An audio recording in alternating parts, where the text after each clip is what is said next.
Evangelho de João, capítulo 21. Hora de pescar. Depois disso, Jesus apareceu outra vez aos discípulos, agora no mar de Tiberíades, o mar da Galileia. Deixe-me dizer aqui antes de continuar. Depois disso, o quê?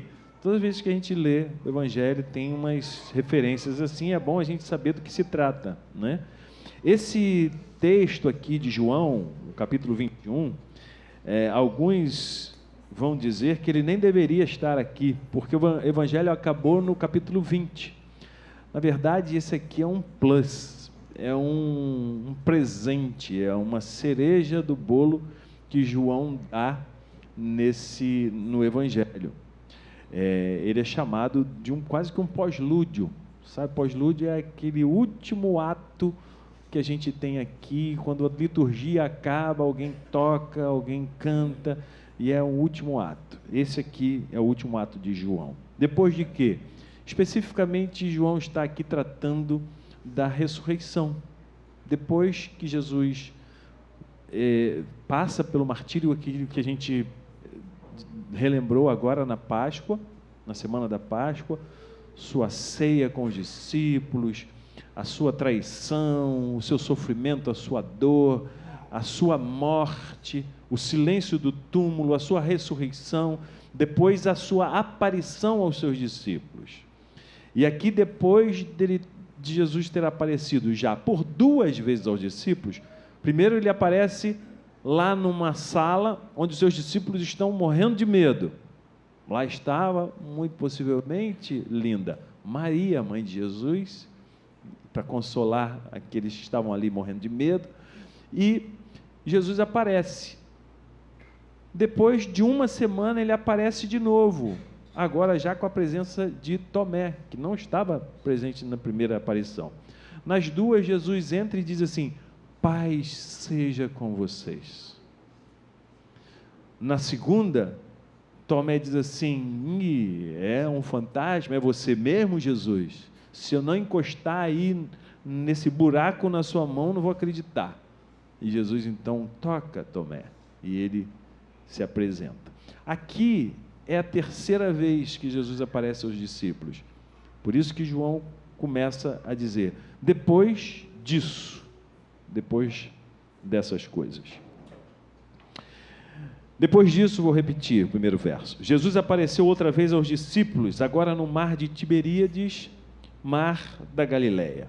Aconteceu assim: Simão Pedro, Tomé, cujo apelido era Gêmeo, Natanael, de Caná da Galileia, os irmãos Zebedeus e 2 outros discípulos estavam na praia.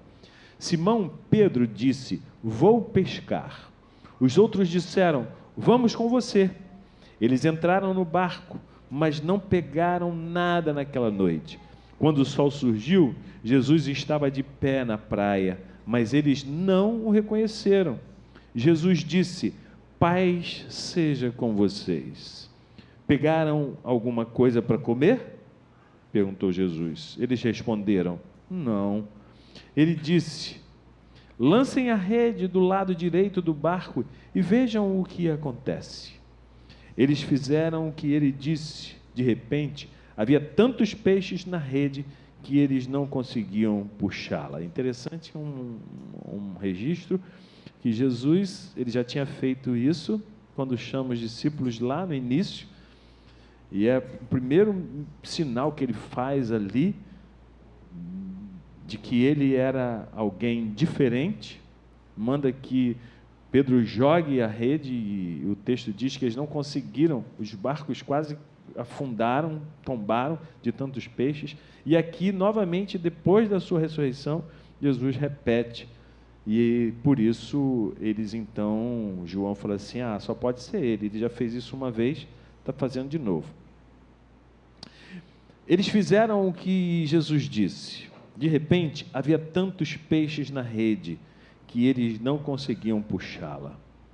Então, o discípulo de Jesus, que Jesus amava, João, ele escreve sobre ele mesmo, disse a Pedro: é o Senhor. Quando Simão Pedro percebeu que era o Senhor, vestiu sua roupa, pois estava despido, e pulou no mar.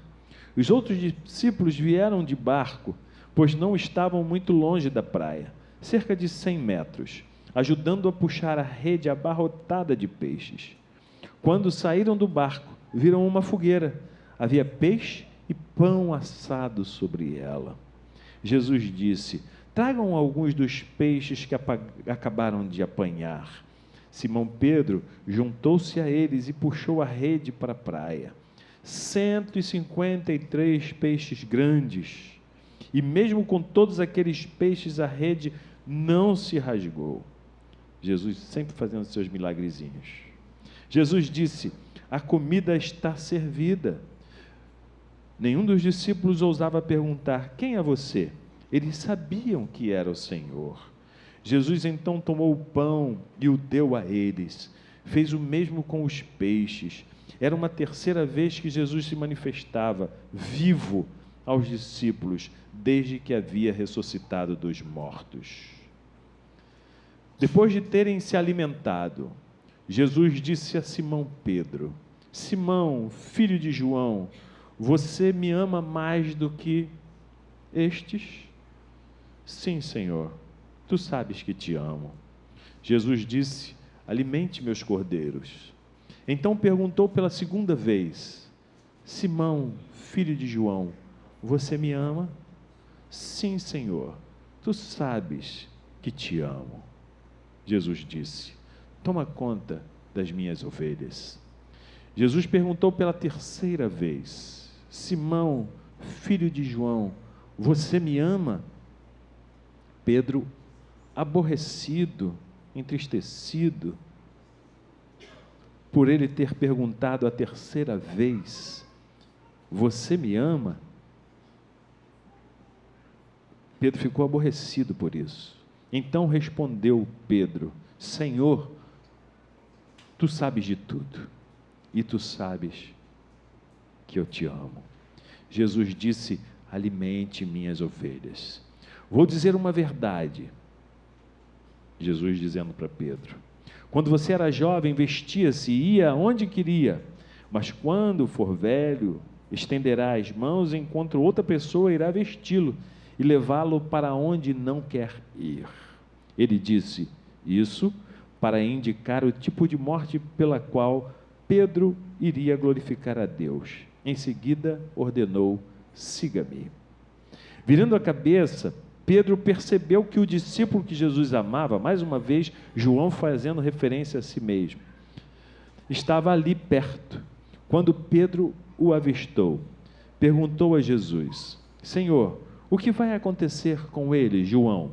Jesus respondeu: se eu quiser que ele viva até que eu volte, o que você tem com isso? Siga-me você. Foi por isso que se espalhou o boato entre os irmãos de que aquele discípulo não morreria. E aqui uma curiosidade.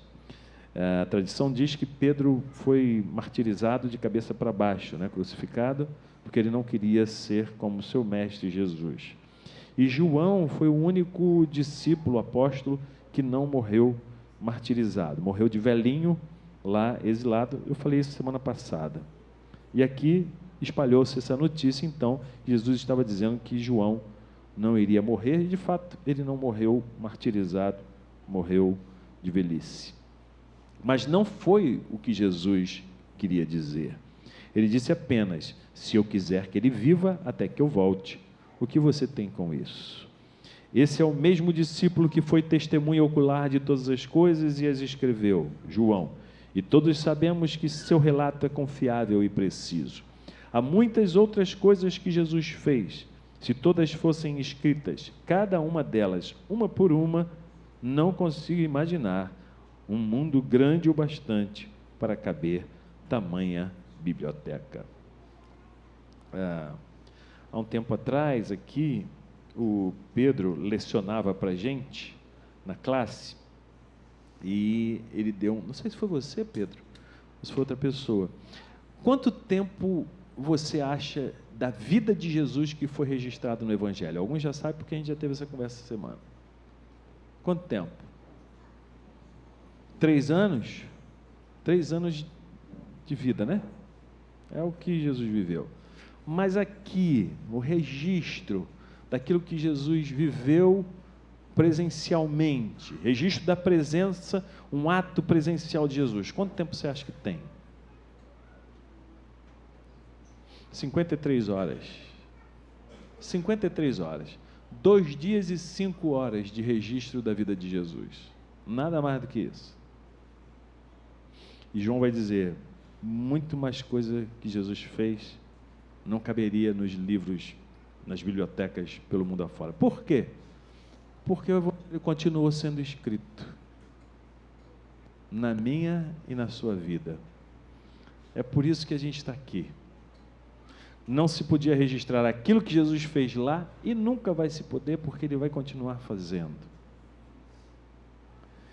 Essa semana eu estava lendo algumas coisas e eu gosto muito do Ed René, e numa das suas falas, ele analisando esse texto, ele trouxe algumas luzes aqui, eu queria compartilhar com vocês.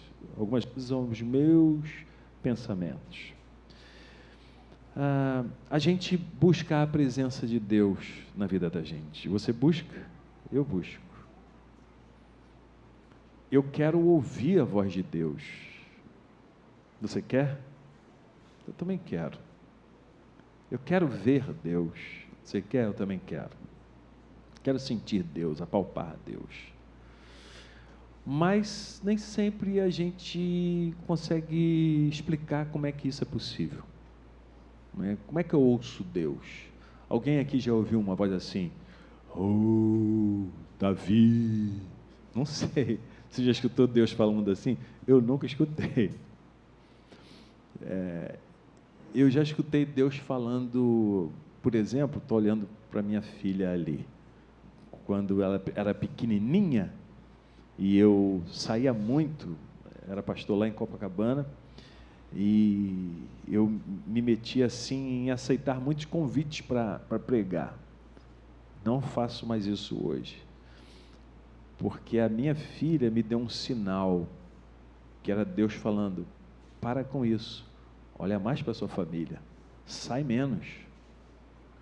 Ela sentada na frente do fogão, depois de eu chegar de uma dessas saídas, e ela sentada na frente do fogão olhando, e disse, olhou para mim assim, entrando na porta, olha como se fosse hoje assim, nossa, e olhei assim, a Cacá, devia ter uns 3, 4 anos, ela sentada olhando, sabe, na coisa do fogão, e eu falei assim, deve ter alguma coisa no forno, e aí eu fui, me aproximei, ela disse, papai, senta aqui, aí eu olhei assim, vamos ver o que tem, não tinha nada dentro do forno. O que ela queria?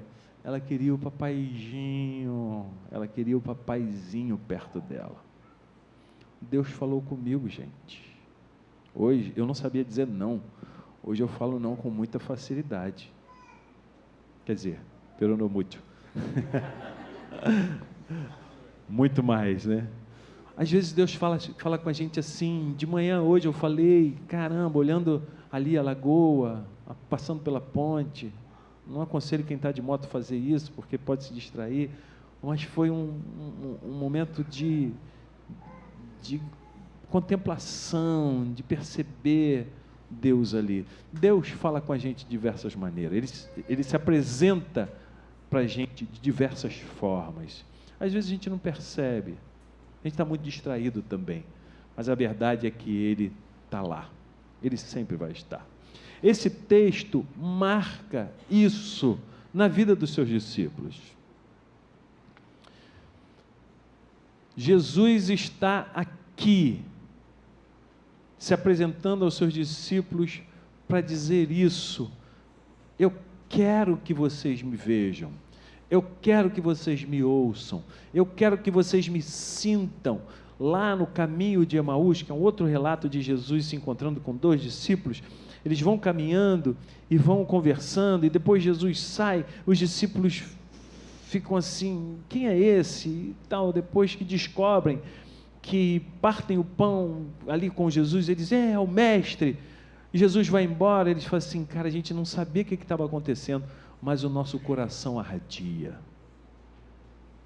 Jesus queria que seus discípulos continuassem percebendo a sua presença e o coração deles continuasse ardendo com essa presença, porque ele estava vivo.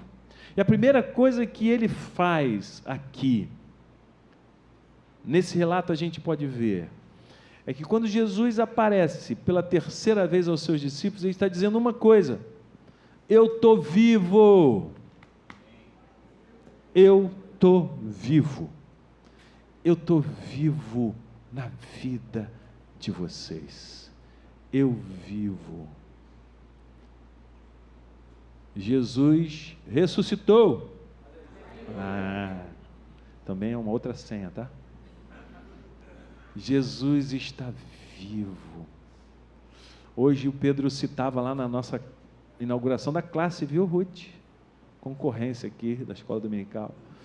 Fundamentos da Fé, citava Dostoiévski dizendo que a coisa essencial da nossa jornada, da nossa vida cristã, e essa é uma fala de Dostoiévski maravilhosa, não é só o que Jesus ensinou, não é aquilo que deixou registrado, mas é essa certeza de que Ele está vivo, porque isso faz todo sentido. Porque Ele vive, posso crer no amanhã. Claudinha está apontando assim, faz sentido para mim. Essa semana sepultei um amigo. E sabe o que fica no coração de quem está inconsolável? Uma dor da perda. Perdeu o seu amado. Eu não gosto muito de sepultamento que ficam lá as pessoas pregando, algumas fala de consolo, né? A pessoa está ali chorando, a família está chorando. Estavam lá chorando, fica dor. E se não houver uma coisa que possa trazer conforto ao coração, o choro vai permanecer, vai se tornar desespero. Eu já fiz sepultamentos onde havia desespero, porque não havia esperança. Desespero sem esperança. Mas que coisa rica é quando a gente fala da morte nessa perspectiva de que a última realidade na nossa existência não pode ser a morte, mas a vida, porque Ele vive e garantiu para nós que a gente vai viver com Ele. Sobretudo, a fala de Jesus, e eu repito isso sempre, quando Ele fala para os discípulos e para os saduceus que não acreditavam na ressurreição, dizia assim: o meu Pai é Pai de vivos e não de mortos, porque para Ele todos vivemos para sempre. Jesus marca a sua presença com seus discípulos e diz: eu estou aqui. Ele está aqui, gente. Ele está aqui. Você citava Hebreus hoje lá. Hebreus vai dizer isso. Jesus está vivo, sentado aí do seu lado. De uma forma mais carinhosa, sentado no seu colo, dando um abraço e deitando a cabeça no seu ombro. Outra coisa que esse texto mostra, e volto a dizer, dando aqui o crédito, o Ed me ajudou a ver, é que Jesus vem ao encontro dos seus. Jesus foi ao encontro dos seus discípulos. Lembram? Eles estavam com medo. Da primeira vez, Jesus entra, paz. Estavam com medo da segunda vez, paz. Estão aqui na terceira vez, e olha, Pedro falou: gente, acabou tudo, vamos pescar, vamos voltar à nossa vida. E Jesus vem e diz assim: para Pedro, para, não acabou tudo não. O que eu disse, o que eu ensinei, o que eu proclamei, o que eu apresentei para vocês como realidade do reino, ou do reinado de Deus, ou seja, vamos traduzir isso aqui, né? Quando a gente fala de reino de Deus, ou de reinado de Deus, vamos pensar na perspectiva de que isso quer dizer para nós a presença de Deus governando com amor sobre nós. Tudo isso que eu trouxe para vocês está valendo. E eu estou aqui presente e vivo para dizer isso. Não percam as forças, não percam as esperanças, não percam de vista que aquilo que eu disse para vocês é verdade. Eu vou estar com vocês até a consumação dos séculos. Eu estou presente na vida de vocês. Mais uma vez, a gente precisa dessa presença. Desculpa citar você 2 vezes, Catarina. É que você está aqui, eu te vi. Minha filha mora em São Paulo, de vez em quando vem para visitar. E você me deu esses 2 insights. Mais uma vez, o que a Catarina queria era essa presença. Porque ela precisava dessa presença. Nós precisamos dessa presença. Eu preciso. E Ele vem. Ele já veio. Ele está aqui. Está do seu lado, está no seu colo, está te abraçando. Está presente aqui. Está presente aqui. Aleluia mesmo. Louvado, se for um aleluia tímido, né? Aleluia. Glória a Deus. A terceira coisa é que Ele vem e fala a língua dos discípulos. Veja bem, vocês pegaram alguma coisa por aí? Não pegaram nada. Joga a rede. E eles pegaram os peixes. Eram pescadores, estavam lá pescando, a língua deles era essa. Eles precisavam entender que era o mestre que estava ali. E Jesus, então, fala para eles entenderem. Somos diversas cabeças aqui. Apesar do português ser a nossa língua mater, a gente fala muitas línguas diferentes, emocionais, da nossa história familiar, nossos traços, nossos gostos. E Jesus conhece a língua de cada um de nós. Se tivesse que falar com outras personagens do Evangelho, falaria de forma diferente. Mas foi ali, tocar nos discípulos e falar a língua deles para eles entenderem. Por quê? Porque Ele queria dizer que vivo, presente, Ele vem para estar com a gente na vida como ela é. Por fim, a coisa mais linda e sobre a qual eu queria me debruçar mais um pouco com você, é que Jesus é vivo, Jesus vem, Jesus se aproxima, se faz presente, fala a nossa língua para fazer algo na gente. E Paulo é o alvo de Jesus aqui. Aliás, perdão, Pedro é o alvo de Jesus. Pedro é esse que nem queria estar aqui. Jesus vai dizer assim: olha, eu vou me reunir lá com vocês no mar, chame meus discípulos e a Pedro. Faz uma menção especial a Pedro. O alvo de Jesus aqui era Pedro. Pedro que se multiplica em Pedros, que somos nós. É curioso que Jesus pergunta 3 vezes, e aí a gente aqui tem uma série de interpretações, de termos que a gente pode pensar. As 3 palavras usadas aqui para amo: Pedro, você me ama, ágape, agaspe-me, um neologismo aportuguesado. Primeira palavra, ágape, que é o amor de verdade, é o amor incondicional, o amor que é acima de toda e qualquer circunstância. Pedro olha assim: tu sabes que eu agapo você, eu te amo. Vai, apacenta minhas ovelhas. Pedro, você me agape mesmo? Você me ama de verdade mesmo? Pedro responde: sim, tu sabes que eu agapo você, te amo de verdade. E a terceira vez Jesus diz: Pedro, você filéu-me, você me ama com esse amor fraterno só, um amor limitado. Pedro entristece, fica triste e diz assim: você sabe de tudo mesmo. Eu não te amo, não consigo te amar com esse amor incondicional, esse amor pleno, esse amor puro.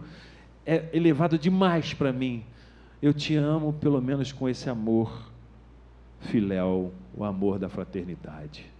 Jesus diz assim: eu sei, Pedro, mas esse amor me basta. Me ama, filéu, e com esse amor continua me seguindo. Apacenta as minhas ovelhas. 3 vezes Jesus faz a pergunta: você me ama? 3 vezes Pedro nega Jesus. Lembra que Pedro negou Jesus 3 vezes? Para cada negação, para cada afirmação de traição, Jesus vai dando a oportunidade de Pedro se redimir. Você me negou a primeira vez, Pedro? Sim, mas agora você tem a oportunidade de me reafirmar como seu Senhor. Você me ama?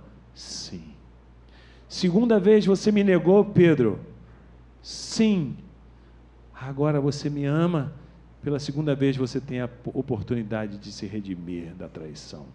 A terceira vez, Pedro, ainda que com esse amor capenga, que é de todos nós, você gosta de mim? Sim, eu gosto de você, Jesus. Você está redimido, Pedro. Você está perdoado. Eu não tomo em conta o seu tempo de traição. Eu não tomo em conta o seu tempo de abandono. Eu só tomo em conta uma coisa: que você gosta de mim. Pedro sou eu e é você. Pedro, vendo isso, tendo essa oportunidade, ele diz assim: mas olha João, e João? O que vai acontecer com ele? João vai dizer aqui que é o discípulo amado, ele fala de si mesmo. O único que diz que João é o discípulo amado é o próprio João. Você entendeu por quê, né? Fala de si mesmo. E Jesus diz assim: Pedro, não fica olhando para ele não. Eu quero falar com você, o foco é você. Eu estou vivo, eu vim até você, eu estou falando a tua língua para você, Pedro. Entenda você, não é o outro, é você. A gente tem muito mania de, o tempo inteiro, a gente se referenciar ao outro, né? A gente se auto-justifica, a gente está estudando isso lá no nosso curso, jogando sempre a culpa no outro, olhando sempre o outro, acusando o outro, julgando o outro o tempo inteiro. Já dizia Jean-Paul Sartre: o inferno são os outros, nunca eu. O inferno são os outros, nunca eu mesmo. E a gente faz o tempo inteiro isso, joga para lá. Jesus está dizendo assim: não, olha para você. Eu estou aqui para cuidar de você. Não olha para João não. De João também estou cuidando. Hoje eu cuido de você. Você não foi convidada ou convidado aqui essa manhã para comer um prato de feijão só. A feijoada está cheirosa. A gente veio para comer a feijoada também. Mas a gente veio aqui para saborear essa cereja do bolo que João dá para a gente. Que Jesus está vivo. Ele vem ao nosso encontro, fala a nossa língua, porque Ele quer cuidar da gente. As feridas que você tem, as amarras que estão lá presas no seu pé, as bolas de ferro que amarram você em algum lugar na sua existência, suas histórias pregressas, suas ansiedades sobre o futuro, tudo isso Jesus quer tratar com você. Pedro vai dizer na sua carta mais à frente, depois de entender tudo isso, ele vai dizer assim: lançando sobre ele toda a sua ansiedade, porque ele tem cuidado de vocês. Essa é a experiência de Pedro, e essa pode ser a minha e a sua experiência. Ele está vivo, Jesus ressuscitou e está vivo. Ele vem sempre ao nosso encontro e sempre vai falar com a gente. E Ele fala para a gente entender, mesmo nos pequenos gestos. E Ele quer cuidar de mim e de você. Será que você pode fechar seus olhos um pouco? Não sei como essa fala bate no seu coração, mas eu queria convidar você a deixar o Evangelho ressoar na sua alma.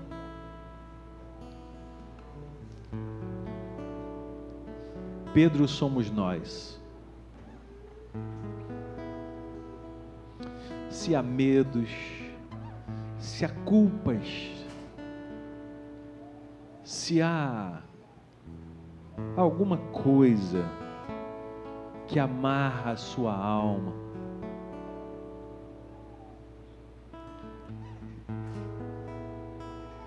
se há sentimentos difíceis de lidar, não é hora de culpar a ninguém por isso. Não culpe seus pais, não culpe seus amigos, não culpe aquela pessoa que te fez mal. Difícil, mas é um exercício de vontade. Dê isso de presente à sua alma, porque isso pode te libertar. Se lance agora nos braços desse que faz questão de dizer: eu estou vivo e estou aqui, estou com você, me ouve, eu quero tratar você.